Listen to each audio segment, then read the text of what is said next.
Hi, I am May, founder of Step Up ESL. And today I want to talk about why did I come up with the Step Up ESL? Well, as a veteran ESL teacher, I did struggle teaching my beginning ESL students, and I shared the struggle with many of you. The internet does not offer much of resources, and even if we land on resources, it's definitely not the one thing that applies to all. You and I know that our ESL students need pretty much individual instructions, and this is not something we can afford doing in many of our school districts. And over the years, I decided that one teaching method that I uh, participated in as a student was definitely the most effective teaching method, and that is TPRS. TPRS is teaching proficiency through reading and storytelling. It is a method used widely in teaching foreign languages here in the United States. And I, as a participant who has no knowledge of the Russian language, managed to learn a lot of Russian in a matter of minutes. Um, if you are not familiar with TPRS, I suggest that you do some research. But in TPRS, you ask a lot of questions. You simplify the language. Remember that to teach English instructions, your main goal is to teach instructions that pertain to social interaction. You want your learners or beginning learners to fit socially, and in order for them to fit socially, they have to be able to speak the social language. Social language includes what? Definitely self introduction, right?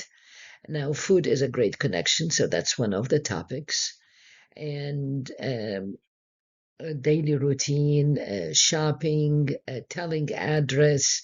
It's really a combination of uh, survival and functional English instructions. That's what you want to focus on. And that's what I put together in my program. I decided, all right, let's limit the TPRS to certain topics, and those topics are self introduction, food, daily routine, um, feelings, shopping, and I can't remember the other one that I included in my 6 week program. And also from working with great teachers over the years, I adopted the intervention method, and that is 6 week program, meeting 3 consecutive days, and in each day it is a one period. So in middle school, that period happens to be an hour, and over that hour, I put together 20 minutes for TPRS, because TPRS does require a lot of work, not just a lot of prep in terms of the questions you are going to ask and the progression of the questions that you are asking, but you are also assessing and you are performing. So it is exhausting because you are the main input.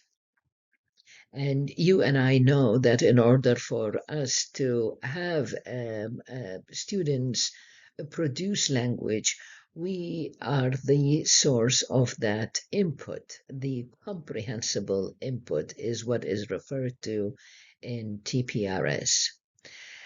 So, with that being said, the program that I put together is the program that I tried and was the most effective program of all. It is definitely not one that applies for all. It is definitely a combination of different methods put together, and even in the one program, and even the TPRS. I also tweaked it to basically um, fill the gaps of my ESL students, and I want you to keep an open mind on that part. By that I mean you keep an open mind that the method in the program that I followed applied to my students. Now, can you tweak it? Yes, and you will see when you take on the course that this thing of tweaking is across the board. I do tell you, when you ask questions, you can stop or you can continue based on your students' responses. So if students are not getting it, you just continue asking those questions. If they don't get it at all, you leave it there and you start again the next day by giving them some more scaffolds prior.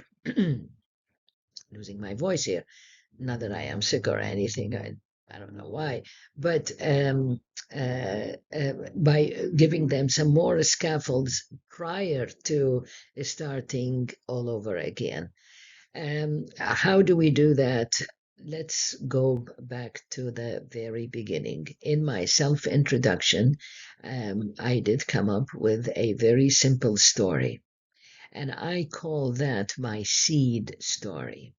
In my seed story, I made it about myself. Students are very curious to know about who you are, and allow them. You want that curiosity to be your hook. You want them to be interested in listening to you and to know about you, and that will spark interest that they share something about themselves. Now, you can also help them share something about themselves. And how do you do that? By offering them the option. Miss Safar likes to swim. How about you? Do you like to swim? This is a yes no question. Do you like to play video games? Do you like to play soccer? Do you like to travel? Do you like to, fill in the blanks? Give them all these options and give them some pictures and encourage them to speak. And is it okay if they don't speak right? Absolutely. Allow them to butcher grammar the first few times you meet with them, because that again is the hook.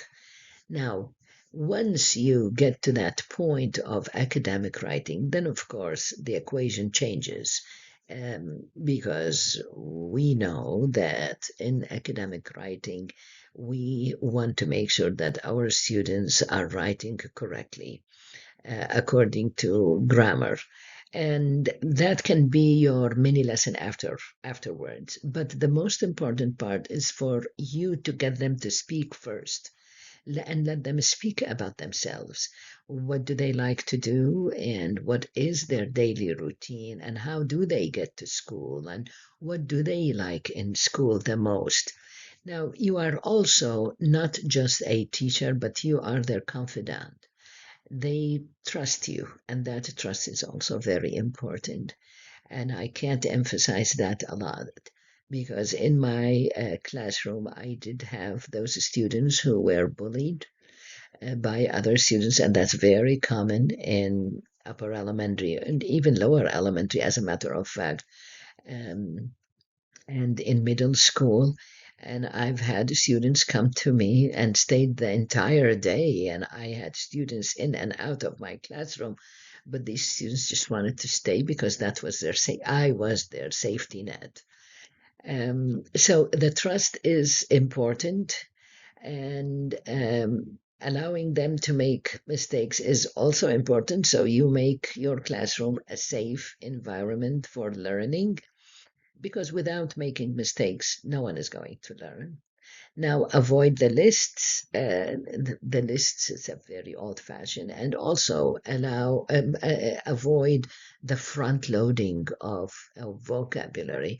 I didn't find that to be an effective method at all. You teach them vocabulary and then you show them the context. Well, how about just showing them the context and see if they still get it? And if not, then I would definitely TPRS that, and we're going to see that more in our interaction together. So, with that being said, I don't want this to be a very long video, but I want this to be a starter of a conversation with you as an ESL teacher. What do you do in your classroom? And what works for you? And what doesn't work for you? And we'll go from there.